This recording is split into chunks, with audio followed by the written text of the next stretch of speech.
Hello students, good morning. Online class में आपका स्वागत है।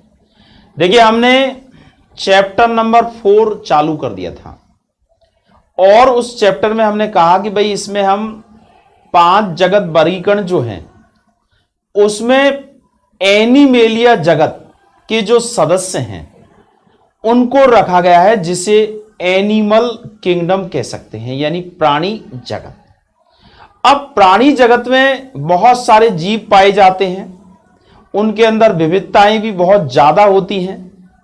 ऐसी स्थिति में उनका वर्गीकरण किया जाना बहुत आवश्यक हो जाता है।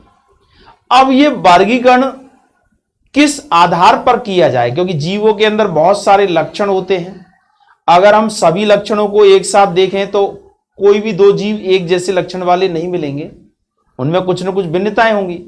तो कुछ ऐसे आधार हैं, बेसिस हैं, जिनके आधार पर इनका वर्गीकरण किया जाता है। तो हम इन्हीं के बारे में पढ़ रहे हैं, वर्गीकरण के आधार। चैप्टर नंबर 4, जिसका नाम है प्राणी जगत।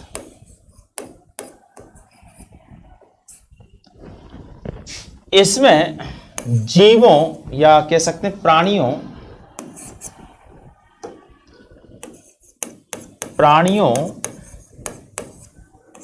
के वर्गीकरण के आधार।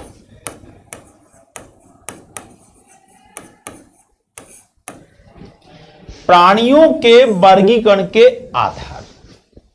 अब देखिए, इसमें सबसे पहले हम लें संगठन के स्तर के आधार पर। संगठन के स्तर के आधार। जीवों के अंदर या कह सकते हैं प्राणियों के अंदर बहुत सारी कोशिकाएं होती हैं, बहुकोषीय प्राणी होते हैं। अब उन प्राणियों में कोशिकाएं किस तरीके से संगठित हैं और शरीर कैसा है, इस आधार पर प्राणी जो होते हैं इनको हम 3 प्रकारों में बांट सकते हैं। एक तो होते हैं कोशिकीय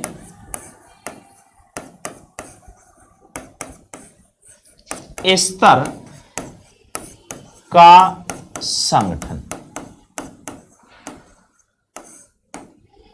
ऐसे जीव जिनमें विभिन्न कोशिकाएं भिन्न भिन्न कार्य करती हैं, लेकिन कोशिकाएं ऊतकों के रूप में संगठित नहीं होती हैं। उन जीवों के शरीर का संगठन जो है वो कहलाता है कोशिकीय स्तर का संगठन। यानी शॉर्ट में हम कह सकते हैं जिनमें कोशिकाएं ऊतकों व अंगों के रूप में संगठित नहीं होती हैं,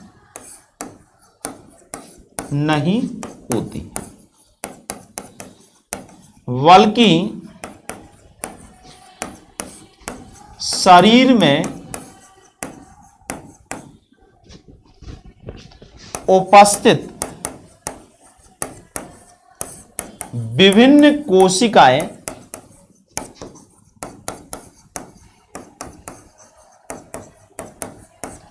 भिन्न भिन्न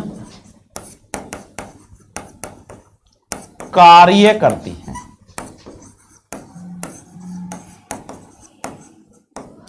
यानी शरीर के अंदर कोशिकाएं जो होती हैं वो अलग अलग कार्य के लिए उत्तरदायी होती हैं, कोशिकाओं से ऊतकों का निर्माण नहीं होता है।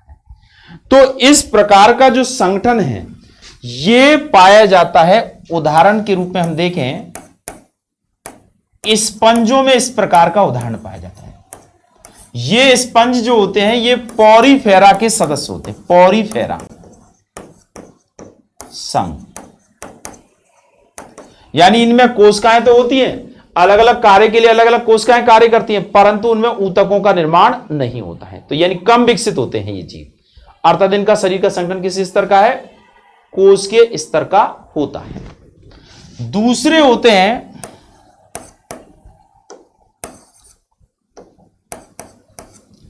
ऊतक स्तर का संगठन।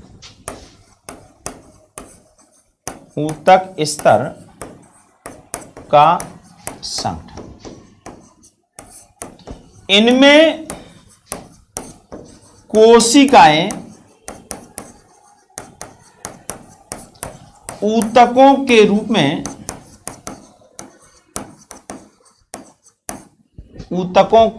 में संगठित हो जाती हैं,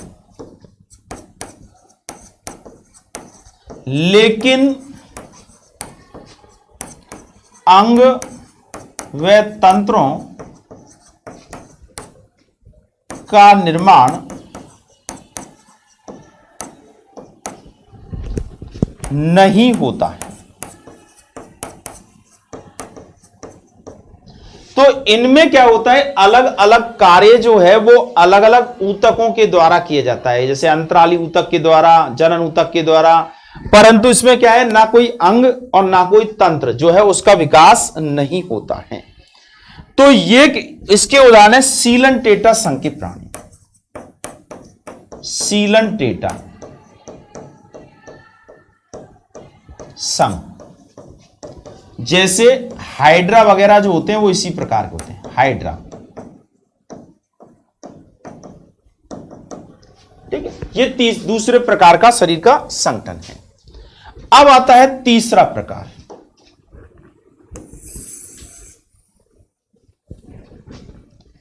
तीसरा प्रकार है अंग तंत्र स्तर का संगठन।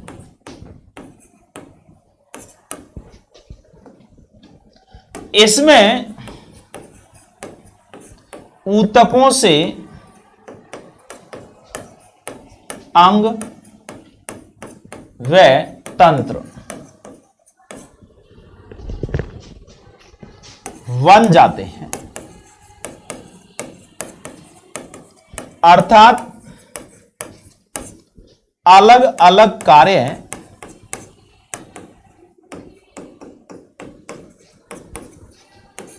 अलग अलग अंगों व तंत्रों के द्वारा किया जाता है। यानी ये एक प्रकार से पूर्ण रूप से विकसित होते हैं, जिनमें अंग और तंत्र पाए जाते हैं। जैसे हम इनको कह सकते हैं, उदाहरण के रूप में लें तो ये प्लेटी हेलमिंथेस से लेकर के कॉर्डेटा तक। उदाहरण, प्लेटी हेलमिंथेस से कॉर्डेटा संघ के प्राणी,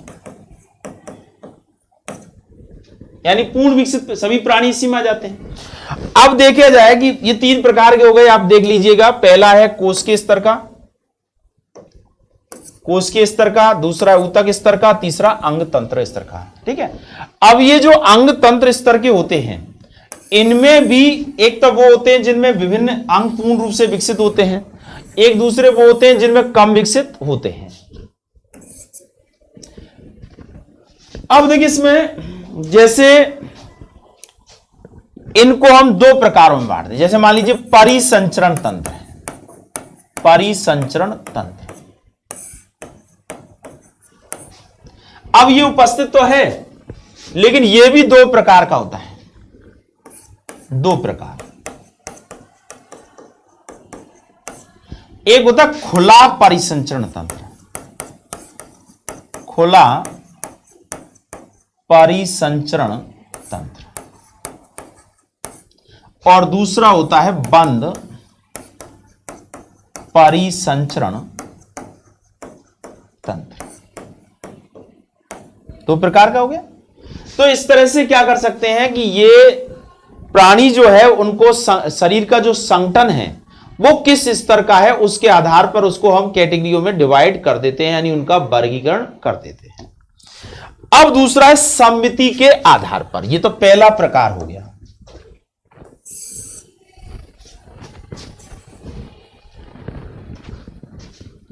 दूसरा है सम्मिति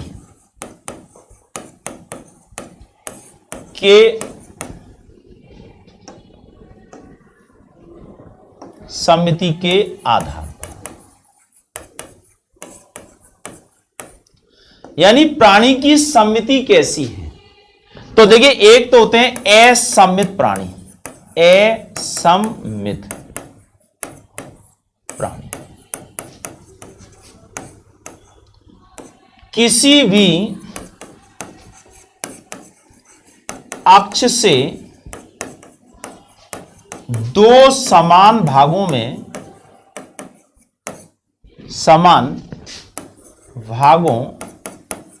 में विभाजित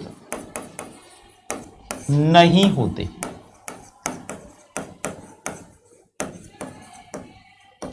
यानी इस प्रकार से प्राणी का शरीर है कि वो उसको किसी भी अक्ष से हम काटें और वो दो समान भागों में विभक्त नहीं होता है, तो ऐसी स्थिति में उसे हम असम्मित प्राणी कहते हैं। अब देखिए, दूसरे होते हैं सम्मित प्राणी, सम्मित। अब सम्मित प्राणी का मतलब होता है ऐसा प्राणी जिसको दो समान भागों में बांटा जा सकता है, वो कहलाएगा सम्मित प्राणी। लेकिन ये सम्मित प्राणी भी एक तो होते हैं आर्य सम्मित, आर्य सम्मित, आर्य सम्मित। अब देखिए, इसमें केंद्रीय बिंदु से गुजरने वाली किसी भी अक्ष से दो समान भागों में बांटा जा सके तब तो इसको कहते हैं आर्य सम्मित। जैसे मान लीजिए कोई जीव है, इस तरह का जीव है, तारा मछली है मान लीजिए, और हम इसको इस इधर से काटें या इधर से काटें, कहीं से भी काटें, दो समान भागों में विभक्त हो जाता है, तो ऐसा प्राणी क्या कहलाता है? आर्य सम्मित। यानी केंद्रीय बिंदु से गुजरने वाली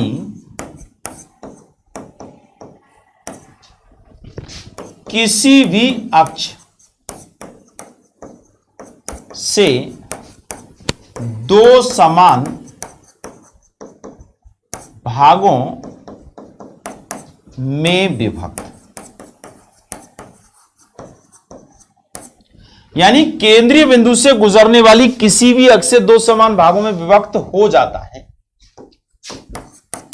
प्राणी का शरीर, तो वो क्या कहलाएगा? आर्य सम्मित कहलाएगा। देखिए, आप इसको देख लीजिए, आर्य सम्मित होता है, जबकि दूसरा होता है द्विपार्श्व सम्मित,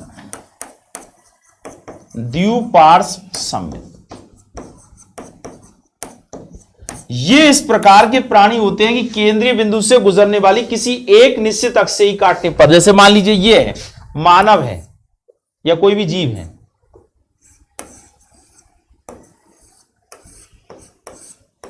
अब इसको किसी भी अक्ष से काटने पर दो समान भागों में नहीं बटेगा, बल्कि केवल एक निश्चित अक्ष से काटने पर ही बटेगा।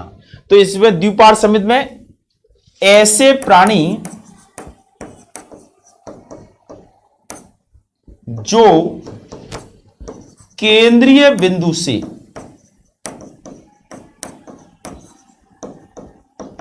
गुजरने वाली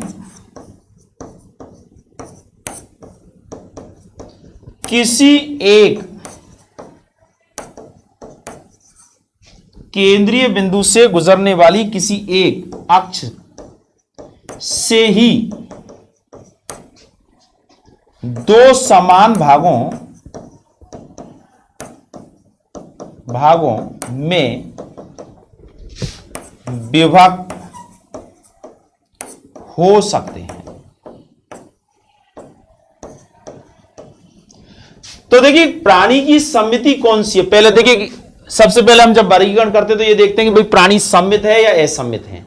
असममित को कैसा है, किसी भी अक्ष से दो समान भागों में नहीं बांटा जा सकता है। फिर अगर दो समान भागों में बांटा जा सकता है तो वो सममित है। सममित भी कैसा है, आर्य सममित है, यानी किसी भी अक्ष से काटे, यानी किसी भी भाग से काट दें केंद्रीय बिंदु तो दो समान भागों में बढ़ जाता है, तो उसको कहते हैं आर्य सममित, यानी रेडियल सिमेट्री के नाम से जाना जाएगा। जैसे कि इकाइनोडर्मेटा के सदस्य हैं, सीलेंटेटा के सदस्य हैं, वो इसी प्रकार के होते हैं। दूसरा होता है द्विपार्श्व सममित, बाइलेटरल सिमेट्री। इसमें क्या होता है कि एक निश्चित अक्ष से काटने पर ही, केंद्रीय बिंदु से गुजरने वाली निश्चित अक्ष से काटने पर ही दो समान भागों में विभक्त हो सकता है। तो ऐसा प्राणी जो होता है उसका शरीर जो है वो कहलाएगा बाइलेटरल सिमेट्री वाला, द्विसम्मित प्राणी। जैसे कि आप प्लेटी हेलमंथीज है, एस्के हेलमंथीज है, एनेलिडा है, आर्थ्रोपोडा है, यानी अधिकांश जो विकसित प्राणी होते हैं वो सब द्विपार्श्व सममित होते हैं। तो ये सममिति के आधार पर भी हम प्राणियों का क्या करेंगे, वर्गीकरण कर सकते हैं कि भाई प्राणी आर्य सममित है या द्विपार्श्व सममित है या असममित होता है। अब तीसरा है द्विकोरकीय प्राणी है या त्रिकोरकीय प्राणी है। तो ठीक है, इसको हम कल बताएंगे।